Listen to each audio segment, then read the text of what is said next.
My last show on the Matt Schneidman show until I go to Denver tomorrow. I won't be on the show tomorrow. I know it breaks everyone's heart. Doug will hold it down. Believe he's already in the process of booking guests because he's the best producer / co-host / radio personality out there. I just don't want to do it by myself. I want, You're want going to get somebody lonely? to talk to. That's fair. So we'll have the Denver Broncos pregame show host on from KOA Radio in Denver. So that will be someone that we'll have on tomorrow. And I'm also working on 2 other guests as well. So it'll be chock full. Speaking of chock full, it was another practice chock full of action today at Ray Nitschke Field.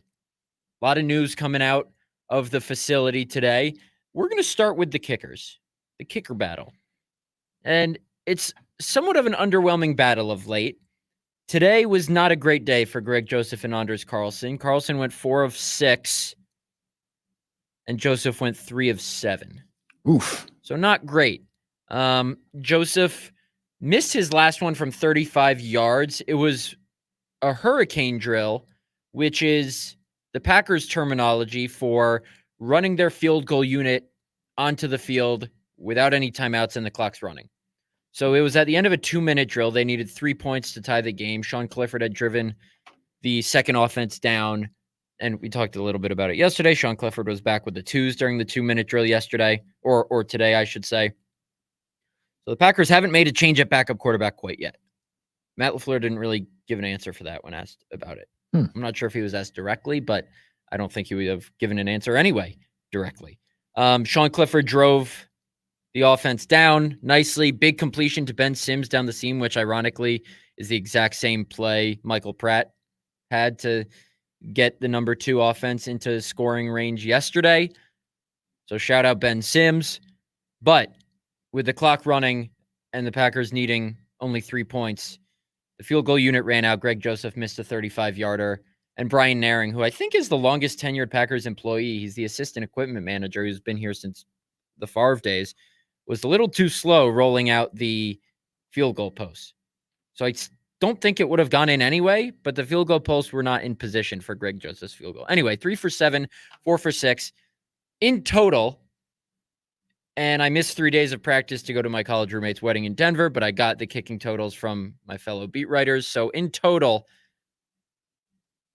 50 for 61 is Greg Joseph on field goals. And when I say field goals, I mean all kicks in practice. They take 33-yarders sometimes, and that's obviously the extra point distance, but I count those as field goals in practice. Now, maybe that's unfair because in preseason games, I don't count extra points toward that total, but that's just how I do it. It's give or take a couple kicks, and, it's not that big of a deal. So Greg Joseph, 50 for 61. Anders Carlson, 49 for 61. That's 80.3%. Joseph, 82%. I will say, I think it's worth mentioning, there was that one practice a week or 2 ago where Matt LaFleur said the wind was like a tornado.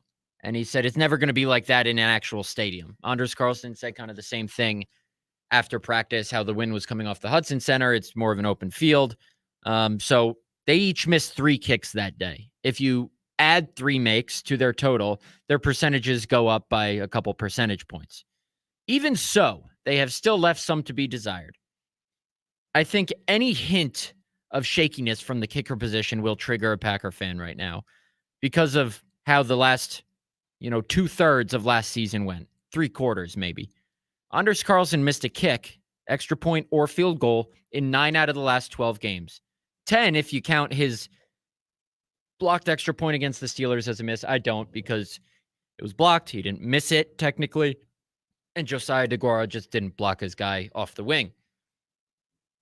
He missed a kick in each of the Packers' playoffs games. There's a reason they brought in so much competition for him this year. Really, the only true competition has been Greg Joseph. All the other guys have been undrafted rookies or guys who have done nothing in the league. And that's not trying to put them down. It's just, I think those were auditions like we've talked about more for the practice squad kicker. But now, Carlson and Joseph are kind of neck and neck, at least when it comes to field goal kicking in open practices. I've said all along, and I still stand by this, I think Carlson wins the job unless Joseph blows him out of the water. Or there's another option here, Doug. The Packers' Week 1 kicker is not currently on the roster. How likely is that? Not likely, I don't think, but it might be worth considering. Because that would require somebody else to probably cut somebody who's in camp right now, because the Packers, I think, have looked at just about every free agent kicker there is and have signed what about Mason Crosby? Well, he's not quite, I think, through with kicking yet, or at least in his mind. Perhaps he's not quite through with it yet, but I think the Packers probably have let that train leave the station, to quote Mike McCarthy from back in the day. Listen, they're not going to bring back Mason Crosby. That's a joke. Yeah. But I think you're right in saying if there was a free agent kicker out there who enticed them, they would have them in. Anyone who they would bring in now would probably fall in line with that practice squad kicker competition that Alex Hale is part of, at least for now. Now, like could be the case with Greg Joseph or Anders Carlson, I haven't done enough research on this, but there are probably teams with multiple kickers in camp who are going to cut one who maybe had a decent camp. Packers will take a look at them. But then you got to get a kicker ready. I guess it's roster cutdown day is August 27th, I believe. I think you're right. Yeah. First game is September 6th. So they have about 10, 11 days to get acclimated and kick in Brazil in week 1. Take away pretty much a half day of travel. It's less than 2 weeks, regardless of how you cut it. That's not a lot of time.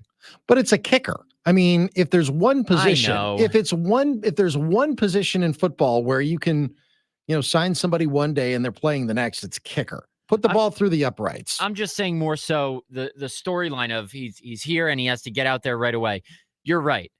Sure, there's a little bit of a rapport maybe with the holder and snapper, but I can't imagine it's too complicated in terms of building the rapport with your teammates and at least on-field chemistry. So, like I said, I still think Anders Carlson is the Packers' week 1 kicker, and Greg Joseph is either on the Packers practice squad or somewhere else because, we've said it before on here. I think the reason they have Alex Hale in is because they think there's a chance whichever kicker they release out of Carlson or Joseph is going to get claimed. So then Hale's on the practice squad or whatever other inexperienced kicker they bring in. But if Greg Joseph, let's say, gets cut in, isn't claimed, then maybe he's your practice squad kicker. Then you maybe have a guy you're more confident in than an undrafted rookie to come off the practice squad. If Carlson is struggling for a week or gets hurt, then you can just call him up. So we'll see. But kicker battle, always interesting, especially when you're a team like the Packers who went through what they did last season, and not only last season, but the final 6 minutes of their season with the 41-yarder missed. Carlson missed another 41-yarder wide right today. It'll be interesting. Can they bounce back? We shall see. Well, and the difference between Anders Carlson last year and when Mason Crosby went through his yips, is that there was a body of work behind Mason Crosby that Anders Carlson never had. So at least as far as the fans are concerned, perhaps not the ones that are, making the decisions in the front office and the coaching staff and in Brian Gutekunst's office. As far as the fans are concerned, there's, you don't have any rope. It's put the ball through the uprights. And if you can't, we're going to find somebody who can. That's kind of my attitude about it. That's the one position. If there's one position in really all of sports that is just go out there and perform, it's probably that. And it was a bit of an adventure last season with Anders Carlson. So we'll see how the last 2 weeks of the preseason kind of, shift that battle. Yeah, I would expect them to carry 2 kickers right until roster cutdown day. Absolutely. I think it'll come down to the wire. I agree. Still think it's Carlson, but I've been wrong before. I will be wrong again. Maybe I'll be wrong on this. Joint practice against the Broncos on Friday. I'll be flying out to Denver tomorrow afternoon, which is why I won't be on the show tomorrow. There will be no wide receiver DB one-on-ones, unfortunately, because I always enjoy watching them. There was a spirited period of those during practice today in Green Bay between the Packers and themselves. There will be offensive line and defensive line one-on-ones, simply because in Matt LaFleur's mind, and I'm sure this was a collaborative decision with Sean Payton, O-line, D-line one-on-ones have less of a likelihood to produce fights. I saw a video today from John Machota, who covers the Cowboys for us, does a great job. The Rams and Cowboys are having joint practices in California. There was a Cowboys defensive tackle. I can't remember his name off the top of my head. Massive individual. Gets by the Rams offensive lineman in one-on-ones and just shoves over a Rams equipment manager who, I don't know if he was acting as the quarterback, because sometimes you'll have a coach or an equipment manager who acts as the quarterback just so the rushers have a reference point of where to finish, where to aim for. But you're not supposed to push the guy over. No. And the big-ass Cowboys defensive tackle pushed over this equipment manager who's built like me. And Sean McVay was not happy. I bet. You can hear him in the clip going at the guy. And there were no fights, but there was some shoving. And I think part of that could be because coaches like Gerard Mayo and Matt LaFleur are saying if you're a guy who needs to play in a preseason game to earn your keep in this league and you get into a joint practice fight, you're not going to play. Gerard Mayo made news for that this week. Matt LaFleur was asked about it this morning and said, we've done the same thing here for the last couple of years, which is a lie. I'm sure there has been a rough rule like that here. But Keyshawn Banks, who has been injured for most of camp this year, was an undrafted edge rusher out of, I believe, San Diego State last year. Rookie. He gets booted from joint practices with the Patriots because he threw a punch. I looked at the box score. He played 31 snaps 2 days later against the Patriots. Liar. You think you can get that by me? No way.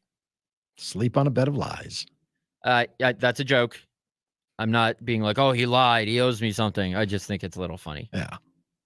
I think you should be able to defend your guys. Now, I don't remember the exact context that resulted in Keyshawn Banks throwing a punch, but it resulted in one of the best ever locker room interviews in my time covering the Packers. Bill Huber and I went up to Keyshawn Banks after that practice, and we were like, did you get thrown out? And he goes, well, coach came up to me and asked me, did you throw a punch? And my mama didn't raise no liar. So I said, yes, sir, I did. And shortly thereafter, I got kicked out of practice. Well, just an amazing quote. Well, that's the biggest reason why I don't think that there are that many, and certainly not in Green Bay anymore, these 2-day, back-to-back practices against another team, because by that second day, you're just ready to chip off on somebody. Ugh. Which is fun for the fans, but you don't want to get somebody you don't want to get your guy or, even somebody from the other team hurt. But even then, yes, the fights on the second day of Patriots joint practices last year were indicative of that school of thought that it gets worse on the second day. I think Matt LaFleur has compared the second day against the Patriots to like a WWE match, not WWE, MMA. Yeah. And that's fine. But then they only had one joint practice against the Bengals last year. And the Packers took Elton Jenkins out of practice because there were 2 scrums that were more than scrums. So it always happens, even if you have just one practice. Let me ask you this. The Bengals game last year, that was their first preseason game, right? Yeah. Okay, so I think the difference is they hadn't hit anybody else in another uniform at all, as opposed to this year where you've got at least the first game against Cleveland before you're going into the joint practice against Denver, and then subsequently next week against Baltimore. I think that might be the difference. There's just so much pent-up aggression that you have, and you don't want to, hit your own teammate or get into a fight with, and that does happen sometimes, as we've seen, of course, over the years. But when you've got this other team, it's like fresh meat, and they hadn't had any fresh meat. So I think that's you may see fewer and fewer of those first week of the preseason joint practices because of that. And I think that's what maybe Matt LaFleur was thinking about last year, because you're right. There was only one day. You thought it would be mitigated, but it wasn't. And I think that might be a big reason why. Right. I think that is part of it. I also think just in general, joint practices have a much higher likelihood of fights because there's no real consequence, like I've said on here before, for getting into a fight. You get kicked out of practice, which a lot of guys are like, cool, I get the day off. I don't have to sweat and tire myself out for the next couple hours. Now, in a game, you cost your team 15 yards, maybe more. Mm-hmm. In practice, you don't. Right. So that's why they can get away with it. I think a little bit of it is, the pent-up energy ahead of the first joint practice. And in joint practices, the 2 head coaches are really, those are the ones who are in charge of administrating the practice, as opposed to the officials who are there, who are just trying to figure out whether or not, there's a penalty on a pass play. Right, exactly. Is the guy in bounds? Is he out of bounds? Was it pass interference? Wasn't it? They're not administrating the practice. No. So, I mean, there's that difference too. You only have to worry about pissing off your own coach. You don't have to worry about pissing off the Zebras. Which, with 13 days until cutdown day from today, 11 by the time the Packers and Broncos practice, pissing off your coach is probably not the best way to go about it, especially if you're a fringe roster guy. Although Matt LaFleur did not mention anything, I don't think, about starters who get into fights having to play. Because I can bet you this, Jordan Love wouldn't throw a punch, because why would you throw a punch with your throwing hand? Yeah. Against someone's helmet? That's what Elton Jenkins did last year. It's one of the dumbest things I think guys can do, is just I'm going to punch you in the face with your bare hand against a helmet. Pretty dumb. But if Josh Jacobs were to throw a punch, and I'm not saying he would either, but I'm just, using a starter's name, is Matt LaFleur going to be like, you're going to play in the preseason game? No, he's not. Right. Now, the likelihood of Josh Jacobs getting injured is a far bigger risk in a preseason game than the risk they're taking not playing a Keyshawn Banks in a preseason game. So that's why I think Matt LaFleur only kept it at, if you're a bubble guy, you ain't playing if you get into a fight. So maybe there are no fights. But then again, if this has been a thing in Green Bay for a couple of years and they get into fights and joint practices every time they have them. Well, it has been a thing. Yeah, it happened against the Texans in 2019, I think. Mm-hmm. Don't know if it happened against the Jets in 2021. But the Patriots, the Bengals, and it'll probably happen on Friday. And maybe next week against the Ravens, too. And maybe next week against the Ravens. Speaking of what we talked about yesterday before we get to a break, with Evan Williams going up against Bo Nix and Jair going up against Lamar Jackson, Evan Williams was asked today how many times he's already picked Bo Nix. Say that 5 times fast. Picked Bo Nix in practice at Oregon, and he had a big hearty laugh. He's like, that's a good question. I'm going to go with more than one. But he called Bo one of his good friends, and if emotions get high, maybe there will be some trash talking if he gets him again on Sunday or Friday. I hope there's some trash talking, because there's going to be some next week. Oh, yeah. That's going to be fun. That's going to be entertaining. I'm ready for Jair versus Lamar already. That's going to be good. Let's get to a break. Number 1 of 2 here on the Matt Schneidman Show. Wrapping up practice number 15 for the Packers. We're almost there. Yeah, we're getting there. Only a couple weeks till the regular season. Stick with us right here on The Game.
We've still got a lot of nice weather and outdoor golf to be played, so Iron Jock wants you looking, feeling, and smelling good doing it. Now through August 18th, take 35% off of Iron Jock's entire golf line, which are their polos, vests, and quarter zips. 35% off with promo code 35golf.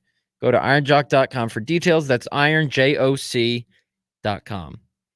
Speaking of weather, I got to look at what it's going to be like in Denver because it was hot as Hades out there today. And the tough thing about these joint practices is you want to watch, like in Green Bay, sometimes the starting offense and starting defense are on a different field than the backup offense and the backup defense. But when there's a joint practice, you can't watch the starting units like you normally would at the same time because it'll be the Packers offense versus the Broncos defense, Broncos offense versus the Packers defense on another field. And I'm just able to watch one at a time. And sure, I could switch back and forth, but I want to capture the full scope of one of them for a day rather than getting bits and pieces of both because that doesn't tell the full picture for the day. I'd rather do that. Put out a poll on my Twitter. What do the readers and listeners want me to watch? Packers offense versus Broncos defense or the other way around? And so far, through 1,068 votes, 53% say Packers offense versus Broncos defense. Now, Nick Kosmider, who does a good job covering, who am I kidding? He does a great job covering the Broncos for us at The Athletic. I think I'm going to coordinate with him. One of us watches one field, the other watches the other field, and we combine our stories. Now, he may be looking for something different in particular than I am. His coverage is normally obviously more Broncos-centric, so maybe in his half, there won't be the same kind of Packers focus that there would be for mine. But if people want us to capture the entire practice, all four sides of the ball, two for each team, then maybe we'll combine our stories, maybe make the people happy. I think that would make the people happy. Yeah. I mean, it's a joint double byline action. It's a joint practice for the teams. Why not the Athletic beat guys? Why not? Right? Could work for me. Yeah. Could be complicated, but it could work. But it looks like I'm going to watch the Packers offense versus the Broncos defense. Okay. Which could work. Yeah. We'll see. Anyway, one thing we will see if I watch the Packers defense versus the Broncos offense, which is kind of what I want to watch because we kind of know what we're getting with the Packers offense. The Packers defense is more of an unknown, so I'm more intrigued about that. A guy who keeps making plays, believe he made one in the game, had an interception yesterday, had a nice PBU on a deep ball today, is Kalen King, 7th rounder from Penn State. Now, I believe Dane Brugler, who obviously does a phenomenal job with draft stuff for us at The Athletic, had Kalen King as a projected first-round pick in the 2024 draft, immediately after the 2023 draft. So, he was projected as a first-round pick a year before the draft. Sure. Then he didn't play well at Penn State. Fell to the 7th round. Packers might have found a hidden gem. Matt LaFleur said today about King, he's just really instinctive. He's a really good football player. The more opportunities he gets, the more he seems to show up and make plays. Now, you have Jair, you have Carrington Valentine, who we'll get to a little bit later, returned to practice today after 2 weeks off. You have Eric Stokes. You have Keyshawn Nixon. You have Corey Ballantyne. That's 5 corners right there. You take King as a 6th. He's making his case to make this team. Well, that's what camp is for. I mean, there's only a few spots, as we've talked about throughout the course of the first week and a half of the show. I mean, there's only a few spots to make the 53. Now there's the practice squad after that. But, sometimes guys have bad seasons and, it's a little bit of a roll of the dice as to when these guys are making their decision, whether or not they're going to try to go pro or not. Now, I don't know, if you had the 3 years that you need after your high school graduation before you can declare for the draft or not.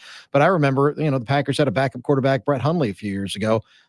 The year prior, that same time frame that you're talking about, he was projected perhaps, if he had a good season at UCLA, man, this could be the number 1 overall selection, certainly a first rounder. He fell to the 5th round and he was out of football in a few years. It's such an inexact science, but the Packers might have gotten a steal. Now, he's not going to play right away, obviously. But if you look into the future, and I'm by no means saying that he's going to start next year, Eric Stokes is in a contract year. Carrington Valentine is still relatively unproven. Corey Ballantyne is kind of a reserve guy. Keyshawn Nixon's at the nickel. Kalen King starting opposite Jair next season? It's too early to get into that, but just a guy to watch because he'll be a guy that's going to get plenty of run on Sunday and against the Ravens. Good. You want to see that? I mean, that's in the preseason. That's why I don't want to see, guys that have already made the team necessarily on the field. I don't need to see Jair Alexander. I don't need to see, we talked about Jordan Love. I don't need to see Kenny Clark. I don't need to see Rashawn Gary. I think I know what the Packers have with these guys, but there are some battles that, guys are playing for their lives out there. You put Kenny Clark or, any of the frontline guys, like I mentioned, Jair, they're not playing for their life. Guys that are playing for their life. Yeah, that's pretty interesting to me. That's part of what preseason is, and that's part of what training camp is. So yeah, I look forward to seeing what Kalen King can bring. That's another competition that, although maybe isn't too suspenseful at the top of the depth chart like it is at safety, and like it is maybe less so on the offensive line, the bottom of the corner depth chart is definitely interesting because I didn't have Corey Ballantyne on my 53. I kind of regret that. He'll probably be on my next 53. And me and Bill Huber have been talking about this. We got to get Bill on here soon. Are they going to take Michael Pratt on the roster? Because I say that because if I had to put Corey Ballantyne back on the roster, I had Kalen King on my 53. Mm-hmm. If I had to put Corey Ballantyne back on the roster, I would probably take Michael Pratt off because so many times we say, okay, preseason darling, they're going to make the team, but every team has one of these guys. Mm-hmm. I had someone say to me at practice yesterday, you think Malik Heath would go unclaimed? I think he'd get claimed. I said I won't say what I said I would do if Malik Heath got claimed, but there's a 0% chance Malik Heath would get claimed. Every team has a Malik Heath. Now, the quarterback position might be different. The Packers draft a quarterback. They might want to get their hands on him, develop him, but they also probably could get Michael Pratt through to the practice squad. But then again, I don't know if they take that risk. Even though he is a 7th rounder, who's probably not in too high demand, but a quarterback that you can get your hands on and mold him and develop him, it's not the most common thing. So maybe a Malik Heath is different than a Michael Pratt. And quarterbacks kick around a lot. I mean, you look at all the stops that, Alex Magoo, for example, has had during his career. And, I know the Packers have already cut him. They tried to turn him into a wide receiver, but he was with, 3, 4, 5 teams in the NFL. Never got a regular season snap, but he was on the practice squad. He was second string, sometimes third string guy, had some success, obviously, in the USFL where he was the league MVP. But I mean, he kicked around a bunch of places in the NFL. I don't know if he's going to try to, continue on with his football career, but, sometimes there's good money in holding a clipboard if you can find somebody who will let you hold their clipboard. You can always use someone who can hold your clipboard. I can hold a good clipboard if they want to pay me for it. Sure. Speaking of guys who look like they're trying to get jobs, now I don't know if he is. Remember Billy Turner? Sure. He was at practice today. Was he? Not in uniform, but Bill Huber got some insight that Billy Turner still wants to play, still open to playing this year. Did he go to the Jets last year? I think so, yeah. Okay. I think he was part of that Aaron Rodgers haul. Yeah, not the direct trade, obviously, but well, no, I mean not the trade, the one, group trade. When Aaron gave his list that Diana Rossini reported on that Aaron Rodgers on that list that Aaron Rodgers completely denied, but there were about 8 players that wound up in Jets uniforms, and Billy Turner was one of them. So no, there's not a list at all, Aaron. What are you talking about? Diana Rossini? Come on, what kind of credibility does she have? As my eyes are rolling and my tongue is firmly in cheek. You got to clarify that for the radio audience. Yeah. Yes, I'm being facetious.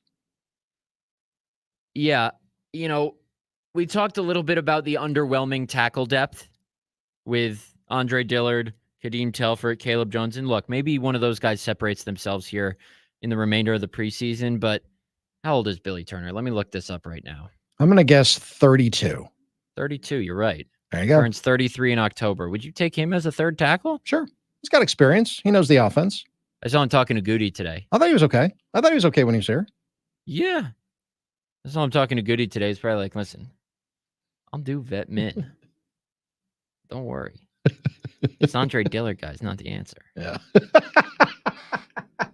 Maybe he was. I don't know. I'm just making Dillard's that up. kicked around a little bit too. I was too far away to actually hear. Oh.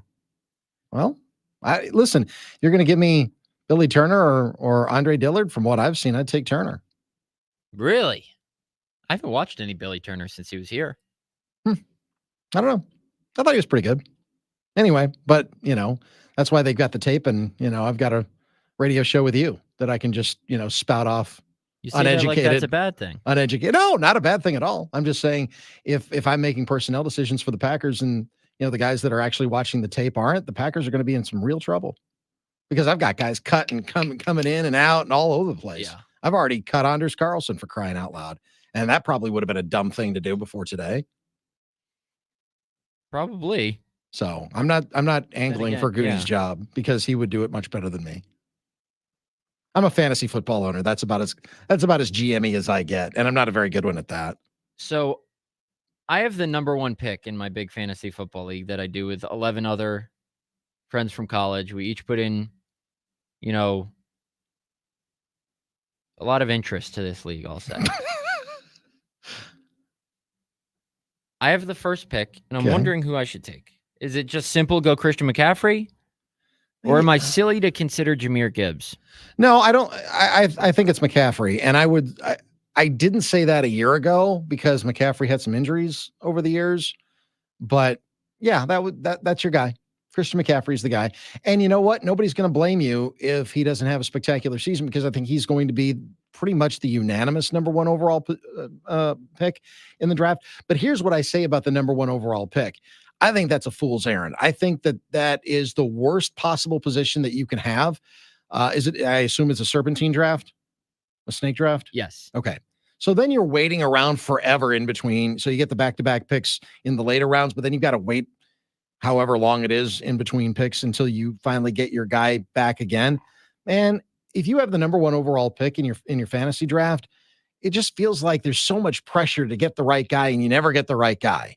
I have picks over the years in fantasy football. I have been, air quotes, blessed with the number one pick more often than I probably should have. And I never win the damn league. Ever. I don't want the number one pick. I will trade the number one pick if I ever get it again. I have been trying to trade the number one pick. I have no takers. And I think people know that if I'm trying to trade the number one pick, it's probably because they shouldn't want the number one pick either. It's a fool's errand. I would much rather the 12th pick. Yeah. In a snake draft. Yeah. Than number one and then have to wait 24 picks to pick again or whatever it is. Right. You know what? I want the 6th pick. I just want that consistency. Just give me right in the middle. I just want to be right in the middle. Okay. I could see that. I just like getting back to back, just a really solid running back, really solid wide receiver at 12 and 13. Yeah, I always go for, and granted this, now I made the playoffs last year, so I was pretty excited about that. But I always want to choose who the best player at their respective position is on the board, which always means that I have no depth. Now I've got a pretty good team, pretty good starting team, but if my front line goes down, I'm sunk. And that happens most often. So I never win, but I never come in last. I came in last place last season and had to run a 10K because of it. Yeah, I was going to say, there's always got to be a good punishment. That's the thing. I came in last place in not just one, but both my fantasy leagues last year, and I'm the only one in the leagues that works in the NFL, which is just shameful. But there's always so much pressure on that, though, too, because it's like, oh, you work in sports, you got to be some sort of expert. And that's never the case. We don't know any more than it. I mean, when it comes to picking a fantasy football team, we don't know any more than anybody else. People think we do, but we don't. We don't.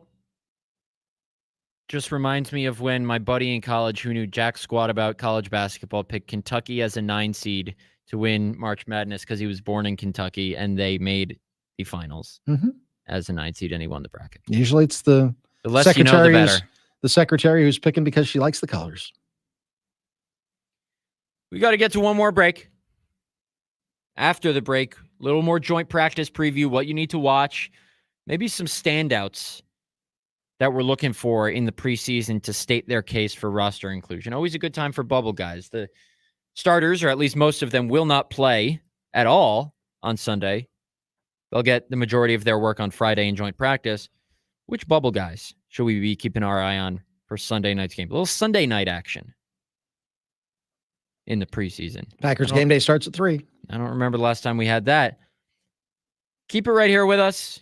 A little more left here on episode 3, week 2, Matt Schneidman Show, right here on The Game.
Matt Schneidman Show wrapping up here Wednesday, August 14th, preseason week 2. I am off to Denver, Colorado tomorrow for Packers-Broncos joint practice on Friday. Then I'll be flying back Saturday morning because I will not be covering the game. Starters aren't playing, and everyone can watch the game on TV. Now you might be asking, so why do you travel to road games if everyone can watch the game on TV? Well, those are more important. And the starters playing those. And my stories get read more off those. So shout out The Athletic for letting me go to joint practice. I will also be doing my show from Denver on Friday evening. Do you have your plans for Sao Paulo yet? Plans for doing the show or travel plans? Yeah, I know you're going, but I will be there. I believe I leave Wednesday at 5:30.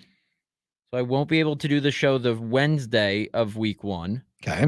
Because my flight from Green Bay to Chicago leaves at 5:30. Okay. I mean, technically, I could do the show from the Chicago airport, but I don't think you want that. Probably not. I don't think you want that either. I could probably, because I land in Brazil. It's a 12-hour around 9:20 a.m. local time, 14 and a half hours. 14 and a half, sorry. From Chicago to Sao Paulo, although it's probably, 45 minutes less. So I'll be able to do the show Thursday. Then we obviously won't have a show Friday since the game's on Friday. So I think I'll only miss one day of the show, week 1, for travel purposes. Okay. You got to get more money for my heart, Doug, for doing these solo shows when I'm traveling. You're right, I do. That's a great point. Tim Scott, Jeff Tyler, if you're listening, pay Doug. Yeah. We need to have a chat. We need to have a chat. Anyway, who are you going to be looking for to make their mark? We saw Emmanuel Wilson, Evan Williams as probably the main guys on either side of the ball who are making, not Lucas Van Ness or Dontavian Wicks, guys who are solidified. And I'm not saying Evan Williams is on the bubble. I'm just saying a guy who's unproven. Who are one guy on each side of the ball that you're looking for in that regard in either joint practice or Sunday's game? Still want to see what Anthony Johnson Jr. can bring on the defensive side of the ball in the secondary. And I think Sean Ryan on offense. I want to see because Jordan Morgan still isn't playing yet. I don't know if he will. Guard. He is obviously back at practice in a limited capacity. He talked today. I wasn't part of that group interview.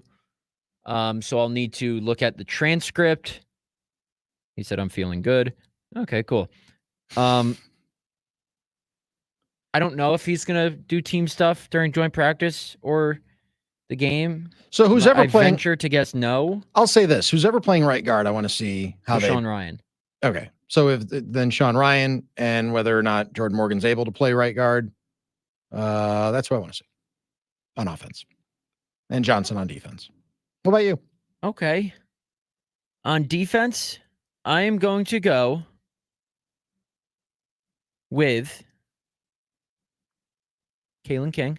Okay. I want to see another jump from him if I'm the Packers to solidify his roster spot. I think he's already on there, but to really solidify it. Then on offense, I'm going to go one of the 3 tackles. Andre Dillard, Kadeem Telfort, or Caleb Jones. One of them's going to get significant snaps, or maybe more than one of them. Someone's got to start separating themselves because it's much better to have one really solid swing tackle that you're confident in rather than 3 guys who you're kind of like, eh. Sure. I still think, and we've discussed this before, I strongly believe if Rasheed Walker or Zach Tom goes down, Elton Jenkins plays tackle, and Sean Ryan comes off the bench to just play left guard. Okay. Still need tackle depth, though. Still need tackle depth. I'd say Peter Bowden, but they cut him again today, so. Again. Maybe they'll bring him back again next week. You never know. You never know because he's been the team's yo-yo this year. Bring him in, cut him. Bring him in, cut him. Poor former Badger. Bring him in, cut him again. Yeah. He was pretty good last year for the Badgers. I think he was all Big Ten last year as far as long snappers. Is that voted on by the media or the coaches? Because media, maybe I am speaking out of my rear end. Media ain't watching long snapping that closely to be able to make a decision on who's first team all Big Ten in long snapping. That's entirely possible. I just don't Although know. Colton Bartholomew, who covers the Badgers, Yeah. I think he's a former offensive lineman, so he gets into the guts of it. He's a really, really sharp writer, really sharp football writer. So maybe. Who's to say? I like to at times tease some stories I'm working on the show. It's not a very journalistic thing to do. The right thing to do is just to write your story and drop it, because if you tease it and then it doesn't live up to expectations, you're kind of making it about yourself. But I do like to just let people know what work I have coming.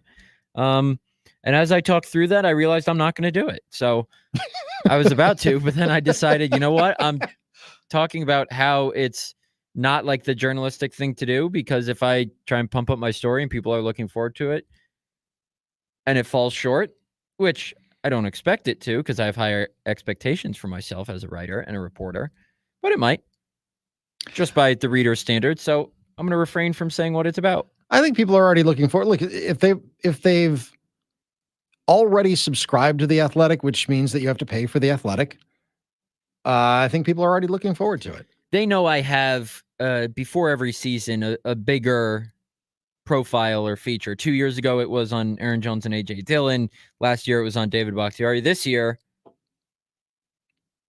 doing some legwork on this one. Okay. And I will be talking to, on Friday morning, one of the greatest quarterbacks to ever play the game. Who has not played for the Packers yet, although I'm trying to get him to. Who has not played? Wait, Let's see if you can guess. Let's play this. I'm guessing you're going to talk to John Elway, and Nope. You're talking about Super Bowl 32. No. Okay. That's still a sore spot for Packers Something fans. that has to do with this season, this Packers team, talking to a legendary quarterback who has never played for the Packers. Okay, so and you're going to be in Colorado. You're getting closer. It's not Elway. No. Is Peyton Manning living in Colorado? Yes, it is him, but I'm not talking to him in person out there. Oh, telephone call? It's a Jordan Love feature. Okay. I'm just trying to talk to as many people from his life as possible. Okay. He has developed one recently with Peyton Manning. So I got Peyton Manning's personal email address, emailed him, asking if he wanted to talk for that, and also talk about the Packers documentary Omaha Productions is making that Mark Murphy announced. I think that is going to be neat as well. And I got an email today from Peyton's assistant saying he'll call you on Friday morning. Very nice. Very cool. I said, can I just go over to his house for breakfast? Because I'm going to be in Denver anyway. That would be nice. Who's the most famous person's house you've been in? The most famous house I've been in? Yeah. Ooh, that's a good question. There was this ballroom dance teacher in my hometown of Wilton, Connecticut named Walter Schock. That's the most famous person whose house you've been in? Well, locally, yeah, in Wilton. I parked cars at his Christmas party once. Okay. The biggest house in my hometown. I don't know. Mark Daniels used to talk. I mean, he's got stories about how he used to go over to Reggie White's house every week to record a radio interview with him. Yeah, that's just not the level of access we get now. No, it's not. One of our vice presidents here, who also works in programming for one of our music stations, has been to Taylor Swift's house in New York. Really? Mm-hmm. Now, I know where Aaron Rodgers lives. And I say lives because he hasn't sold his Green Bay house yet, as we all know, because he tried to entice Jordan Love to buy it. A lot of people know where it is. I'm not going to reveal it on air just in case you don't. I don't think anyone lives there right now. I don't think anybody's there. I don't think he would care. If you're that invested, you could probably look it up online. And you can probably find it. Yeah. But no, I don't know if there's another famous house I've been in. Colton Miller, who's the Raiders left tackle, still was a first-round pick in 2018 when I covered the team, and I went over to his house to do a story because he and his family lived in Sacramento. Okay. So it was a short drive, so I did a feature on him after they took him in the first round in 2018. Other than that, athletes just don't want to let me in their house, and that's okay. That's okay. I might not take off my shoes, so I don't blame them.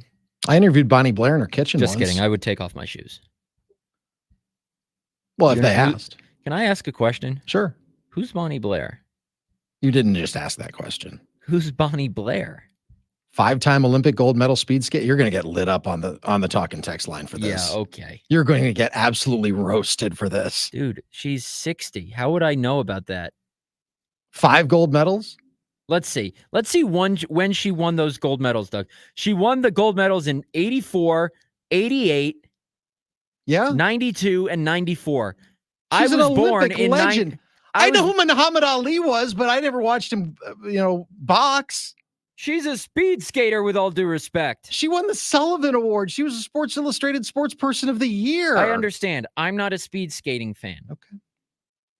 All of her gold medals came before I was born. Okay. She has them all. That's not a great logic because I know who Babe Ruth is. Sure. But I'm just more of a baseball fan. I'm not a speed skating fan. That's on me. I didn't know who Bonnie Blair was. Okay. Well, now you do. I interviewed her in her kitchen once. That was pretty exciting. What was it about? Her life. It was a long form interview. It was a 1-hour interview. Oh, I thought you said a long 4-minute interview. Long form interview. For radio. It was a radio interview that lasted an hour. It was nice. I see. That's cool. Yeah, it was great. She was cool. She was awesome. Who's the most famous person you've ever interviewed? Is it Bonnie Blair? No, probably Hank Aaron or Kareem. Okay. I'm trying to think who it is for me. Probably Hank. I would say Hank Aaron. Probably the most famous person I've ever interviewed. I've interviewed Dick Vitale before. Now, I was a senior in college working for the Daily Orange student newspaper. And I hope Dick is in great health. He's an absolute legend. I interviewed him for some story I was writing for the student newspaper when I covered the Syracuse men's basketball team. And I had Dick Vitale's cell phone number. And this story is actually about the same person, my college roommate, whose wedding I was at and who I'm staying with in Denver this weekend. He somehow got a hold of Dick's number in my phone, and we were watching a UNC Duke game on TV, pre-gaming for a night out. Okay. He was watching the Saturday night Duke UNC game on TV or we were watching it, and Dick Vitale was calling it with Jay Billis. And my buddy got Dick's number from my phone and FaceTimed Dick Vitale while he was on TV. That's great. So Dick Vitale picks up the phone, doesn't show his face, but it's like a black screen for 1 second and then hangs back up, and then texts back the number saying he's busy at work, he'll call back. But he never called back. But it was just the most absurd thing ever. That's hilarious. And this great. This was in 2017, 2016. Yeah, 2017. That's good. It's just ridiculous. That's funny. Anyway, that's my Dick Vitale story for the day. I like it. Doug will be here tomorrow with a couple guests. I'll be back Friday live from joint practice in Denver. For Doug Russell, I'm Matt Schneidman. He'll talk to you tomorrow.